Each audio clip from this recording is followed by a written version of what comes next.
नमस्कार। ज्योतिष शास्त्र में श्रद्धा और विश्वास रखने वाले सभी जातकों का पारलौकिक जगत चैनल में बहुत बहुत स्वागत है। गज केसरी राजयोग एक ऐसा राजयोग जो किसी भी जातक की कुंडली में बन जाए तो उसे धन, पद, मान, सम्मान अनायास ही प्राप्त हो जाता है। ऐसा जातक बहुत ही कम उम्र में उच्च पद को प्राप्त कर लेता है। ज्योतिष शास्त्र का कहना है कि ऐसे जातकों को राज दरबार का सुख प्राप्त होता है, अर्थात शासन प्रशासन, राजनीति, न्यायिक सेवा और विदेश सेवा में उच्च पद प्राप्त होता है। और ऐसे जातकों पर कोई आपत्ति विपत्ति अगर आ भी जाए तो देवगुरु उसे दैवी सपोर्ट दिला देते हैं और उसकी विपदा अपने ऊपर ले लेते हैं। ये तो हुई जन्म कुंडली की बात।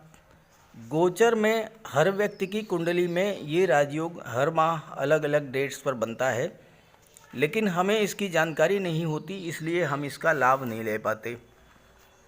आज के इस वीडियो में हम आपको यही बताने जा रहे हैं कि ये राजयोग मिथुन राशि के जातकों की कुंडली में किन किन डेट्स पर किन किन समय से किस समय तक बनेगा, किस राशि में बनेगा और किस भाव में बनेगा तथा उसका क्या प्रभाव पड़ेगा।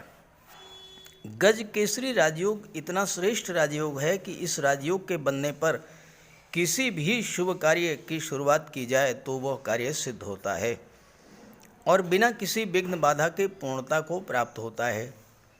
जैसे कि भवन निर्माण की शुरुआत, प्रॉपर्टी खरीदने का सौदा करना, सरकारी नौकरी के लिए आवेदन करना, शादी ब्याह के लिए रिश्तों की तलाश की शुरुआत करना या रिश्तों को फाइनलाइज करना, किसी धार्मिक या मांगलिक उत्सव का आयोजन करना, वाहन खरीदना, घर की सुख सुविधा के साधन क्रय करना, किसी गवर्नमेंट कॉन्ट्रैक्ट के लिए अप्लाई करना, किसी सरकारी योजना से लाभ लेने के लिए आवेदन करना, नए व्यापार व्यवसाय की शुरुआत करना, शेयर ब्रोकर, होलसेल डीलर या रिटेल शॉप की शुरुआत करना या फिर इस तरह का और कोई भी शुभ कार्य अगर गज केसरी राजयोग के दौरान शुरू किया जाए तो सफलता के प्रबल योग बनते हैं और कार्य सिद्ध होता है। ये न केवल ज्योतिष शास्त्र का कहना है बल्कि बहुत सारे व्यक्तियों का व्यवहारिक अनुभव भी है जिन्होंने गज केसरी राजयोग के बनने पर किसी शुभ कार्य की शुरुआत की और उनका वह कार्य पूर्ण हुआ। तो वीडियो शुरू करते हैं। पहले मैं आपको ये बताऊंगा कि गज केसरी राजयोग कुंडली में कैसे बनता है, इसका क्या प्रभाव पड़ता है और फिर बात करेंगे मिथुन राशि के जातकों की कुंडली में ये राजयोग किन किन डेट्स पर बन रहा है। और वीडियो के अंत में आपको देवगुरु के उपाय भी बताएंगे और देवगुरु के उपाय ज़रूर कीजिएगा ताकि आपको इसका पूरा लाभ मिल सके। गज केसरी राजयोग के बारे में ज्योतिष शास्त्र में कहा गया है, गज केसरी संजातस तेजस्वी धन्य धान्यवान मेधावी गुण संपन्नो राज्य प्रियो भवेत। अर्थात वो जातक जिसकी कुंडली में गज केसरी राजयोग का निर्माण होता है वो जातक तेजस्वी होता है, धन धान्य से युक्त होता है, मेधावी होता है, हर गुण से संपन्न होता है और राज दरबार का प्रिय होता है। राज दरबार का प्रिय होने का मतलब या तो शासन प्रशासन में उच्च पद पर हैं या राजनीति में उच्च पद पर हैं और या फिर शासन प्रशासन और राजनीति में बैठे हुए लोगों से आपके संबंध बहुत अधिक हैं और ऐसा जातक जीवन काल में समस्त भोगों को भोगता है। अब ये राजयोग बनता कब है? अगर देवगुरु और चंद्रमा दोनों की युति बने केंद्र के भाव में पहले, चौथे, सातवें और 10वें भाव में, अगर देवगुरु और चंद्रमा इनकी युति बने किसी भी भाव में पहले, चौथे, सातवें और 10वें या फिर केंद्र के भाव में, त्रिकोण के भाव में, पंचम भाव और नवम भाव, अगर इसमें देवगुरु और चंद्रमा की युति बने तो गज केसरी राजयोग बनता है। दूसरी स्थिति यह है कि अगर देवगुरु और चंद्रमा का दृष्टि संबंध हो और देवगुरु केंद्र या त्रिकोण के भाव में गोचर करें, जैसे देवगुरु लग्न भाव में गोचर कर रहे हैं, देवगुरु की पंचम दृष्टि पंचम भाव पर, सप्तम दृष्टि सप्तम भाव पर, नवम दृष्टि नवम भाव पर। अब चंद्रमा अगर सिंह राशि में है या चंद्रमा तुला राशि में है या चंद्रमा धनु राशि में गोचर करेंगे तो देवगुरु की दृष्टि चंद्रमा पर पड़ेगी और गज केसरी राजयोग बन जाएगा।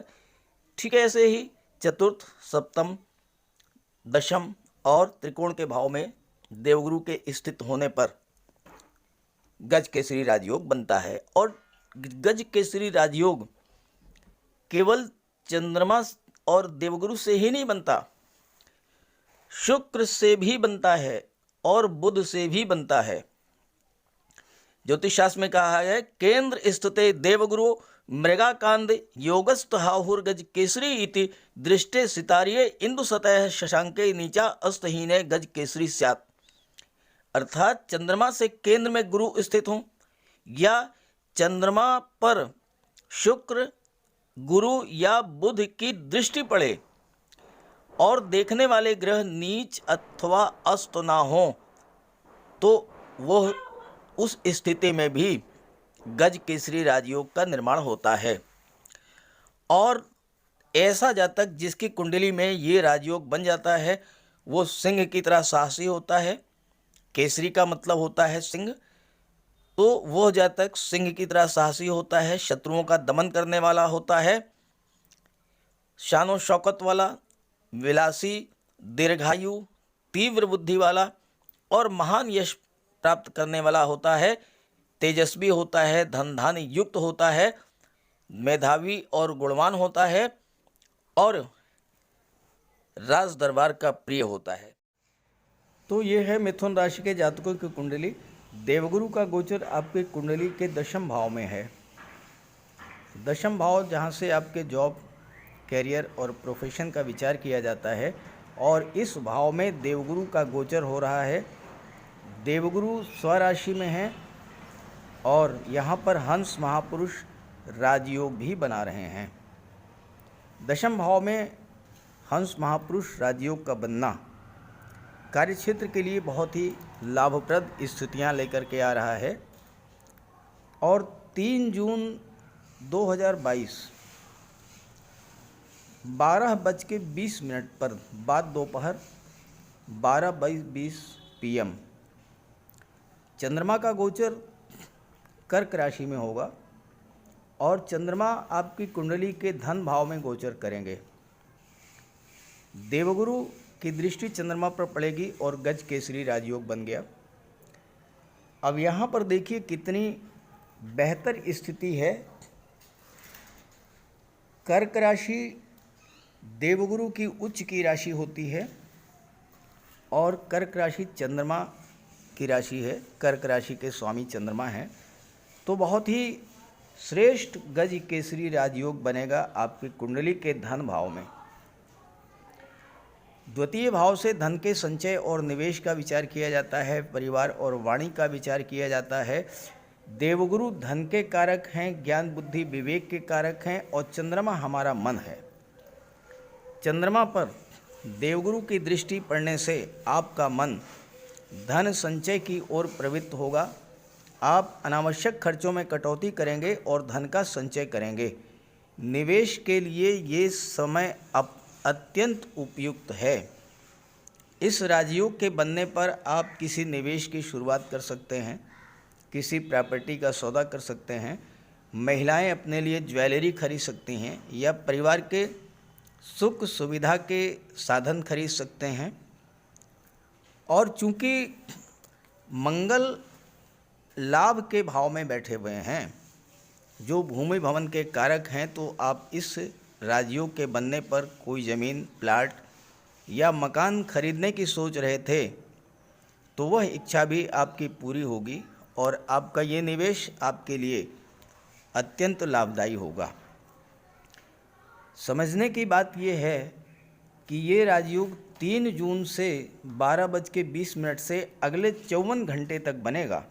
ये ध्यान दीजिएगा, भले ही आज 4 तारीख है, लेकिन आज की डेट में ये प्रभावी है और कल की डेट में भी 4 और 5 जून में भी ये राजयोग प्रभावी रहेगा। धन के संचय की दृष्टि से ये समय अत्यंत उपयुक्त है। और यहाँ पर देखिए कि शुक्र विदेश भाव के स्वामी हैं, तो विदेश से भी धन मिलेगा, क्योंकि धन के सबसे बड़े कारक जो होते हैं वो शुक्र होते हैं और शुक्र ही पंचम भाव के स्वामी हैं और नवम भाव के स्वामी शनि है, जहाँ से उच्च शिक्षा का विचार किया जाता है। तो जो छात्र उच्च शिक्षा के लिए विदेश जाना चाहते हैं उनके लिए भी बहुत प्रबल योग है और आपके प्रयासों को गति मिलेगी। इस गोचर काल में इस राजयोग के बनने पर आप विदेश जा सकते हैं और विदेश जाकर के उच्च शिक्षा प्राप्त करने का आपका जो सपना था वो पूरा होगा। सेकंड हाउस परिवार का भी होता है, तो इस राजयोग के बनने पर आपके परिवार में सुख शांति सौहार्द का वातावरण रहेगा। पारिवारिक सदस्यों के बीच में किसी तरह की कटुता या तनाव की स्थिति थी वो भी दूर होगी। आपका दृष्टिकोण सकारात्मक होगा और अपने कार्यस्थल पर अपने बुद्धि बल और ज्ञान के बल पर आप बहुत आगे निकलेंगे। किसी भी समस्या को आप अपने वाक चातुर्य और मधुर व्यवहार से टेबल टाक पर ही सुलझा लेंगे और कितनी भी समस्या बड़ी समस्या हो आप उसको सुलझा करके उससे बाहर आ जाएंगे। यहाँ पर चंद्रमा धन के भाव में गोचर कर रहे हैं और धन के भाव के ही स्वामी भी हैं, तो ऐसे में हो सकता है कि आप अपने जीवन साथी के लिए गहने आभूषण ऑर्नामेंट्स क्रय करें और अगर आप ऐसा करते हैं तो आपका पारिवारिक जीवन अत्यंत सुखी होगा। लव रिलेशंस में भी मधुरता बढ़ेगी। अब आइए बात कर लेते हैं अगली डेट के बारे में। अगली डेट नोट कीजिए, 8 जून प्रातः 10 बजे 10 AM चंद्रमा का गोचर कन्या राशि में होगा। चंद्रमा आपकी कुंडली के चतुर्थ भाव सुख भाव में गोचर करेंगे। देवगुरु की दृष्टि चंद्रमा पर पड़ेगी। यहाँ पर ये योग बहुत ही महत्वपूर्ण बनेगा क्योंकि चंद्रमा की दृष्टि भी देवगुरु पर पड़ेगी और देवगुरु और चंद्रमा का समसप्तक दृष्टि संबंध बनेगा जो बहुत ही श्रेष्ठ योग है। ये राजयोग सुख भाव में बन रहा है तो हर तरह का भौतिक सुख प्रदान करेगा।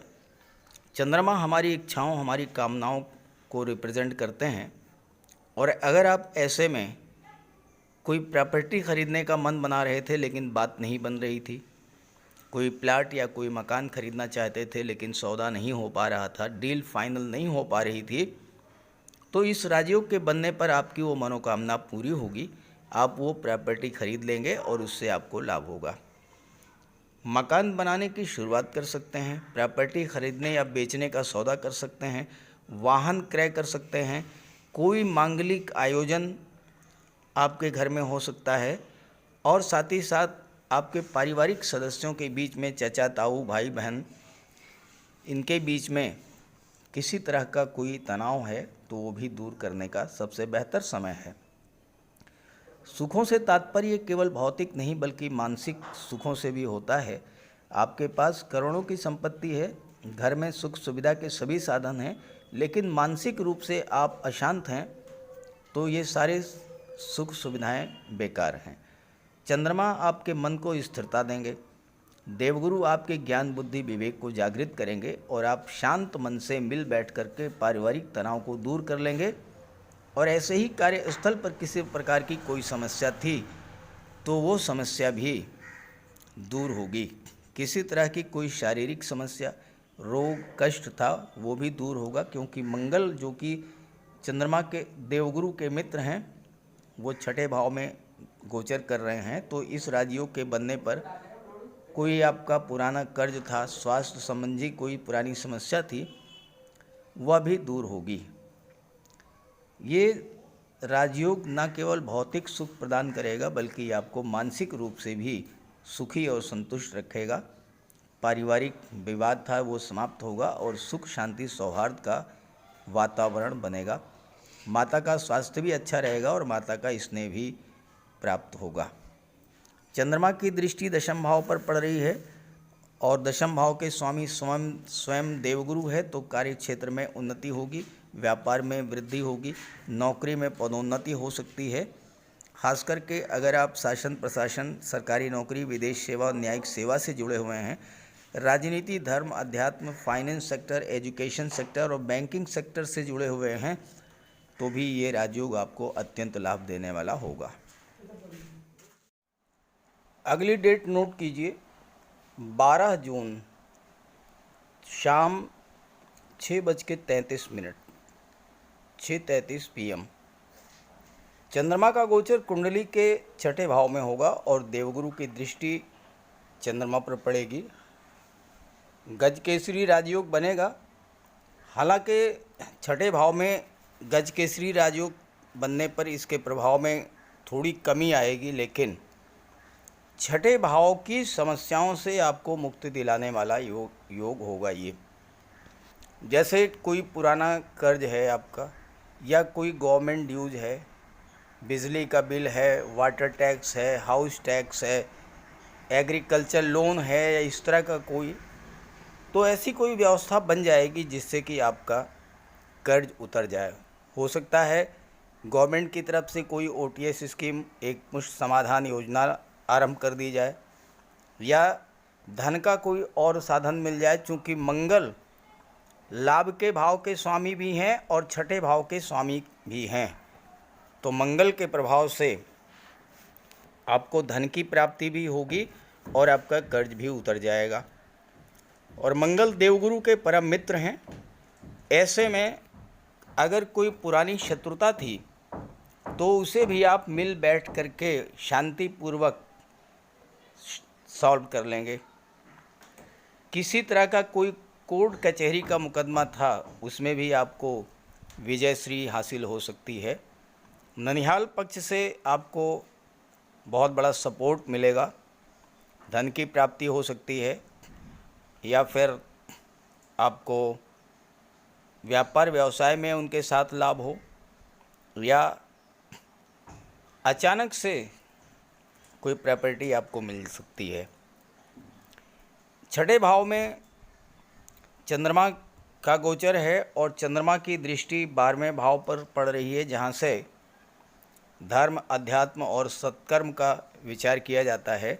तो इस गोचर काल में 12 जून को 6:33 से अगले 54 घंटों के भीतर आपके घर में कोई मांगलिक कार्यक्रम हो सकता है, शादी ब्याह के रिश्ते आ सकते हैं, लोन के लिए आप अप्लाई कर सकते हैं, कोर्ट कचहरी के मैटर्स में आपके लिए सकारात्मक परिणाम आ सकता है। और छठा भाव चूँकि कंपटीशंस का होता है, तो आपको किसी कंपटीशन का रिज़ल्ट आ सकता है, या फिर किसी कंपटीशन की तैयारी की शुरुआत आप कर सकते हैं। छात्रों के लिए भी ये राजयोग बहुत अच्छा है। आपको शिक्षा के साथ साथ धन की भी प्राप्ति होगी, कोई स्कॉलरशिप आपकी को मिल सकती है, या फिर किसी पार्ट टाइम जॉब की शुरुआत आप कर सकते हैं। अब बात करते हैं अगली डेट के बारे में। 20 जून रात्रि 10:35 10:35 PM चंद्रमा का गोचर मीन राशि में होगा और चंद्रमा देवगुरु के साथ कुंडली के दशम भाव में युति बनाएंगे और यहाँ पर गज केसरी राजयोग एक बार फिर से बनेगा। दशम भाव से आपके जॉब, कैरियर और प्रोफेशन का विचार किया जा सकता है। आप कौन सा कार्य करेंगे, किस कार्य को करने से आपको अधिक सफलता मिलेगी। अगर अभी तक आप ये तय नहीं कर पा रहे थे तो दशम भाव में गज केसरी राजयोग बनने से आपके मन की ये दुविधा समाप्त हो जाएगी और आप ये तय कर पाएंगे कि आपको किस क्षेत्र में कार्य करना है। चूँकि चंद्रमा आपका मन है और देवगुरु ज्ञान बुद्धि विवेक के कारक हैं, तो आपके मन पर देवगुरु का प्रभाव पड़ेगा और आप सही डिसीजन लेने में सक्षम होंगे और जो भी डिसीजन आप लेंगे वो आपके हित में होगा और इससे आपको लाभ होगा। कैरियर को बनाने की शुरुआत आप कर सकते हैं इस राजयोग के बनने पर। अगर आप जॉब में हैं तो 20 जून को 10:35 के बाद से अगले 54 घंटे के भीतर आप प्रमोशन के लिए, वेतन वृद्धि के लिए या ट्रांसफ़र के लिए अप्लाई कर सकते हैं। नए व्यापार व्यवसाय की शुरुआत कर सकते हैं। इस राजयोग के बनने से आप जिस भी क्षेत्र में कार्य कर रहे हैं, चाहे वो गवर्नमेंट जॉब हो, चाहे प्राइवेट जॉब हो, व्यापार व्यवसाय हो या अन्य कोई कार्य, हर क्षेत्र में आपको सफलता मिलेगी और लाभ होगा। कोई नया व्यापार शुरू करना चाहते हैं वो कर सकते हैं, नौकरी में परिवर्तन करना चाहते हैं वो कर सकते हैं और पद प्रतिष्ठा, प्रमोशन, वेतन वृद्धि और धन का लाभ भी आपको प्राप्त होगा। मनचाहा स्थानांतरण भी आपका हो सकता है क्योंकि देवगुरु आपकी सोच को सकारात्मक बनाएंगे और मन में स्थिरता लाएंगे। कार्यस्थल पर किसी प्रकार की अगर कोई समस्या आ रही थी तो चूंकि देवगुरु हंस महापुरुष राजयोग बना रहे हैं और हंस महापुरुष राजयोग बनने पर आपके ज्ञान बुद्धि विवेक में इतनी वृद्धि होगी कि आप हर समस्या से बाहर निकलने का मार्ग तलाश कर लेंगे। और 20 जून के बाद एक बार फिर से 30 जून को ये राजयोग आपकी कुंडली में बनेगा। 30 जून को शाम 6:23 पर चंद्रमा का गोचर कर्क राशि में होगा, जो कि देवगुरु की उच्च की राशि है और चंद्रमा की स्वराशि है और देवगुरु की दृष्टि पड़ेगी। धन भाव में ये राजयोग बनेगा और इसका वही प्रभाव होगा जो कि शुरू में मैंने बताया है 3 जून के वीडियो में।